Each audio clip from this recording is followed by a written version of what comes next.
بسم الله الرحمن الرحيم. أنت سيدي بشي لبات لبكون يصدح يا لباتن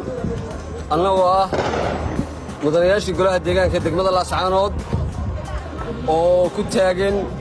عد أغلبية له أي تاجن تاجن سيدات حلبان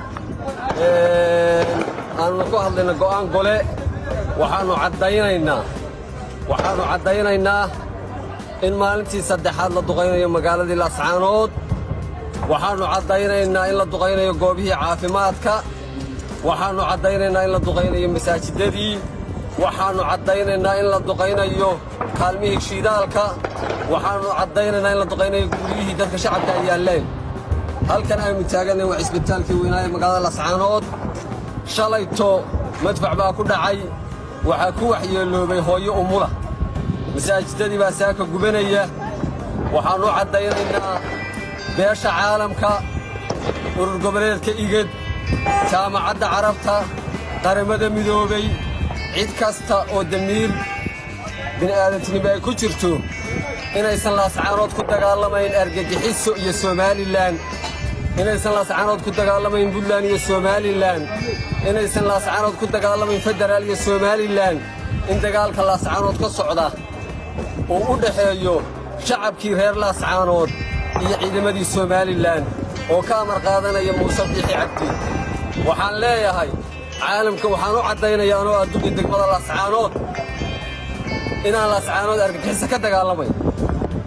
waxaan cod dheer ku sheegayaa Laascaanood argagixisa ka dagaalami mayso waxaan dagaalamaya shacabkii reer Laascaanood oo naftooda difaacaya oo cirdigooda difaacaya waxaan leeyahay Muuse Biixi Cabdi haddii dalkan inuu rajo kuugu hadhay haddii dadkan aad inuu rajo ka rabtid haddii dawladnimada aad sheegaysay aad damac dambe kaaga hadhay la bax ciidamadaada haddii kale inta qof reer Laascaanood ama deegaanada ka soo jeeda uu nool yahay dadkani way dagaalamayaan marka ugu horeysa hadalkii maayirka dhameeyay ka uu dhameeyay noo gudoomiyay baanana ku garab taagan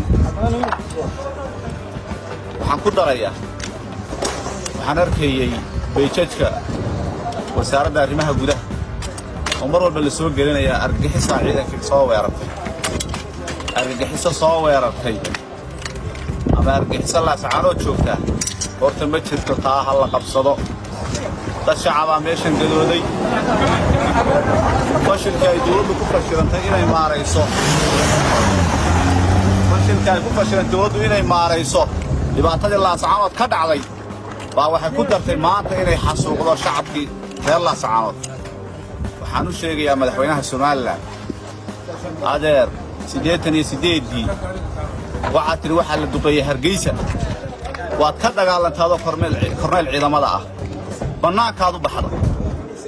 maanta ka yeeli mayno adigoo 90 jira adigoo 30 sano ka soo wareegtay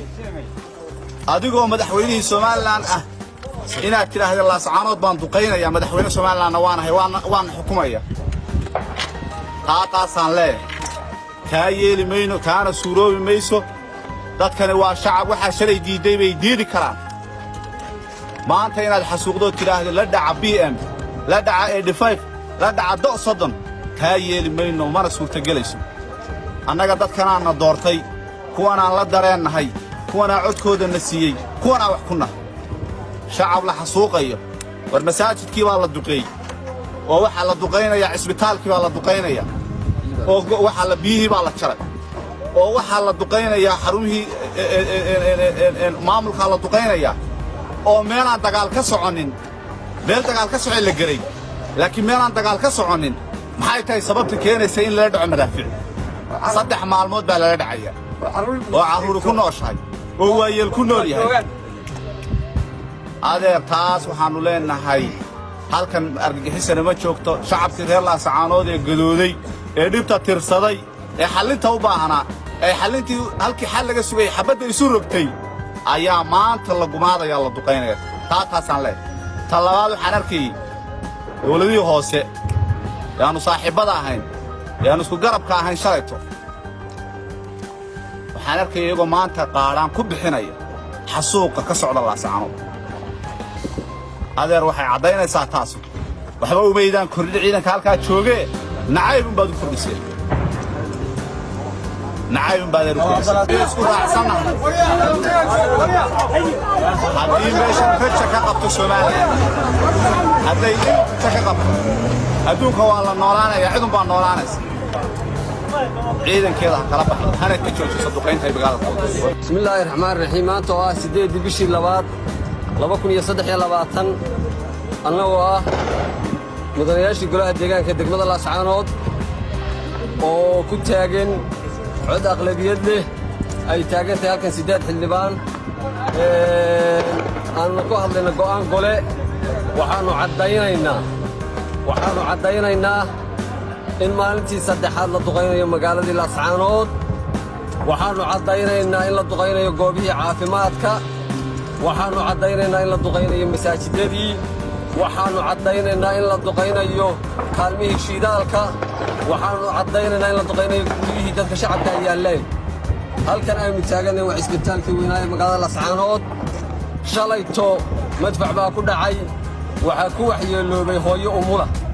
masaajidadii baa saaka gubanaya waxaanu caddaynaynaa beesha caalamka urur goboleedka igad jaamacadda carabta qaramada midoobay cid kasta oo damiir bini'aadantinimo ay ku jirto inaysan Laascaanood ku dagaalamayn argagixiso iyo Somaliland inaysan Laascaanood ku dagaalamayn Puntland iyo Somaliland inaysan Laascaanood ku dagaalamayn federaal iyo Somaliland in dagaalka Laascaanood ka socda oo u dhaxeeyo shacabkii reer Laascaanood iyo ciidamadii Somaliland oo ka amar qaadanaya Muuse Biixi Cabdi waxaan leeyahay caalamka waxaan u caddaynayaa oo adduunka degmada Laascaanood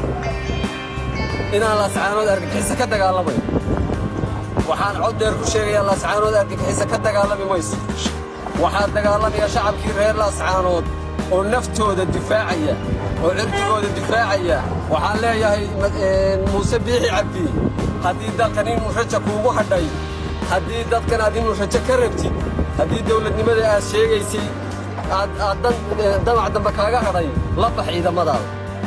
bax ciidamadaada haddii kale inta qof reer Laascaanood ama deegaanada ka soo jeeda uu nool yahay dadkani way dagaalamayaan marka ugu horeysa hadalkii maayarka dhameeyay ka uu dhameeyay loo gudoomiyay baanana ku garab taagan waxaan ku darayaa waxaan arkayay beejajka wasaaradda arrimaha gudaha oo mar walba la soo gelinaya argagixisa ciidanka soo weerartay ama argagixisa Laascaanood joogta horta ma jirto taa hal la qabsado dad shacabaa meeshan gadooday fashilka ay dawladdu ku fashilantay inay maarayso dhibaatadii Laascaanood ka dhacday baa waxay ku dartay maanta inay xasuuqdo shacabkii reer Laascaanood waxaan u sheegayaa madaxweynaha Soomaaliland adeer 88 waxaa tiri waxaa la duqeeyay Hargeysa waad ka dagaalantaado korneyl ciidamada ah bannaankaad u baxda maanta kaa yeeli mayno adigoo 90 jira adigoo 30 sano ka soo wareegtay adigoo madaxweynihii Soomaaliland ah inaad tiraahdo Laascaanood baan duqeynaya madaxweyne Soomaalilandna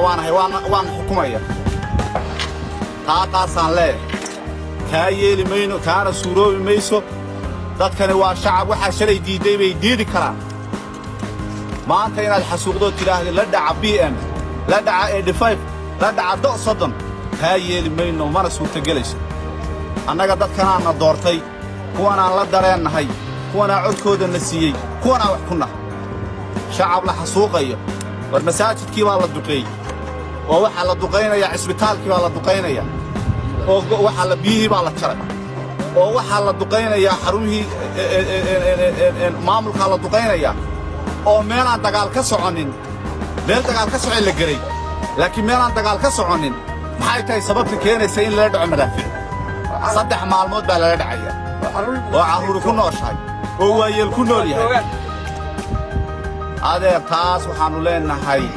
halkan argagixisana ma joogto shacabkii reer Laascaanood ee gadooday ee dhibta tirsaday ee xalinta u baahanaa ee xalintii halkii xal laga sugay xabadda isu rogtay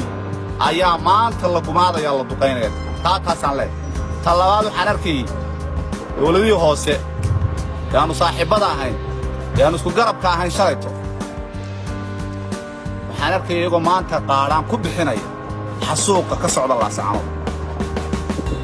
adeer waxay cadaynaysaa taas waxba u meydaan kordhi ciidanka halka joogay nacayb baad ku kordhisay نعيم بعد الركوب يسكر أحسن